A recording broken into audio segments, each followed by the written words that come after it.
to Diecast Restos.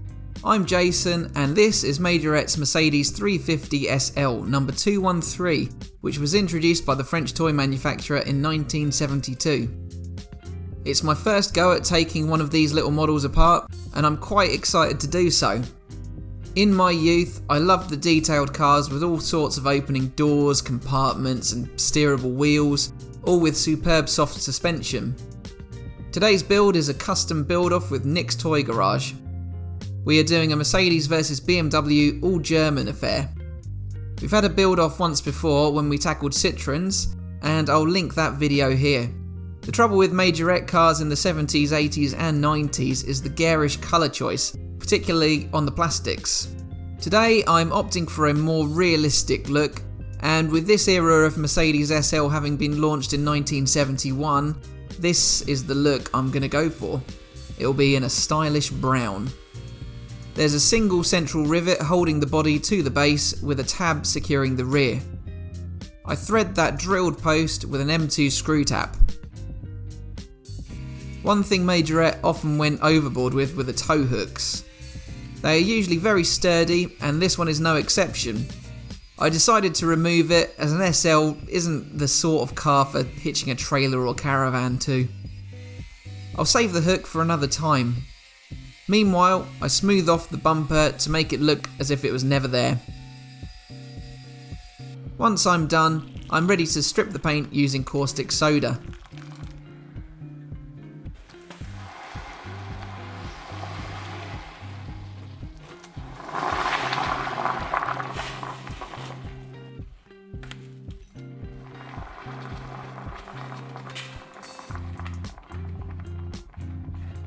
The Mercedes-Benz SL of this generation are designated with the code R107. The R107 and fixed-roof coupe C107 shared the same platform. This generation spanned 18 years in production, from 1971 to 1989. It is the second longest single series produced by Mercedes. The longest running is the G-Class, which entered production in 1979 and is still in production at the time of recording. The R107 replaced the W113 SL, often referred to as the Pagoda. The SL was launched with a 3.5 litre V8 engine, as this model is based on with its 350 nameplate. As the car had such a long production run, there were huge numbers of variations in engine, trim, etc., and I wouldn't have the time to cram all of it into this video, and probably bore you to death as well. You see, I've got a bit of a vested interest in Mercedes SLs. Myself and my dad co-own an R129 SL, the successor to the R107. In fact, we only looked into purchasing one after my restoration of the Matchbox 230 SL back in July last year. But I digress. Here I'm applying Tamiya Fine Surface Primer in light grey.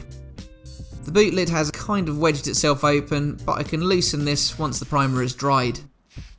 I will be painting the base black, so that gets a coating. It will be nice to see some of the grille detail instead of plated as it was previously.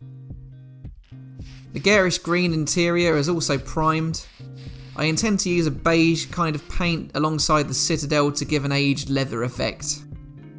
That should complement the brown body nicely. I noticed a few blemishes on the bonnet once the primer had dried. They weren't particularly visible prior to priming, so I will use some wet and dry paper to smooth them off. I will then go over this with thicker primer to conceal any remnants. TS14 black is applied to the base.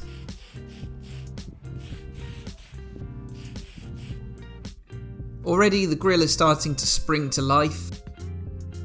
The interior is painted in Tamiya TS68 wooden deck tan. And the exterior receives TS90 brown JG SDF, which stands for Japan Ground Self-Defense Force in case you were wondering. I will later coat with TS65 pearl clear to give a slight metallic finish. While the aerosol paints are drying, I apply X6 orange and X2 white to the red plastic taillights. I do like nice simple light clusters. Next, I polish up the sea green tinted windscreen using Autosol metal polish. Once cleaned and the scratches have been removed, it is dunked in Astonish wood floor polish. I like the sturdiness of this window unit and how it wraps around the rivet post. Now I'm brushing on Citadel gloss to the light clusters and interior to give depth and texture to the model.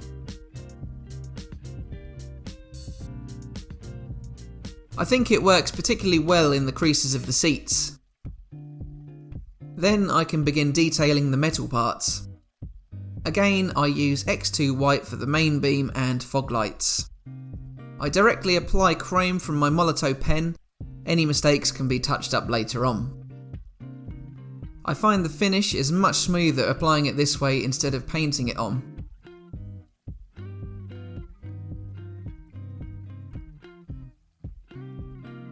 The turn signals are painted orange.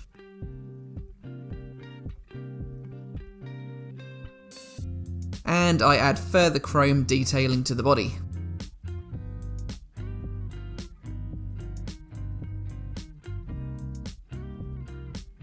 More Citadel is added to the lines on the body for greater depth.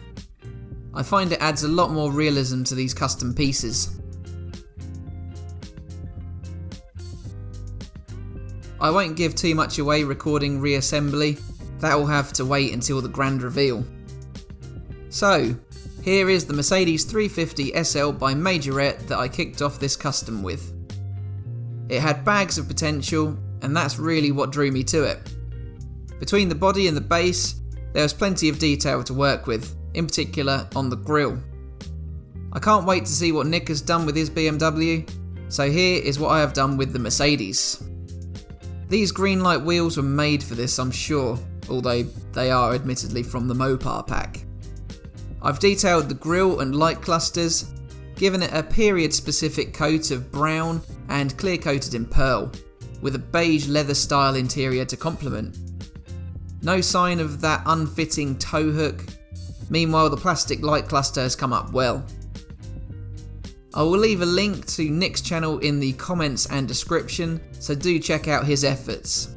Let us know what you think, and whose you think is best of course, down in the comments below. I'll leave you with a montage of this finished SL and bid you farewell.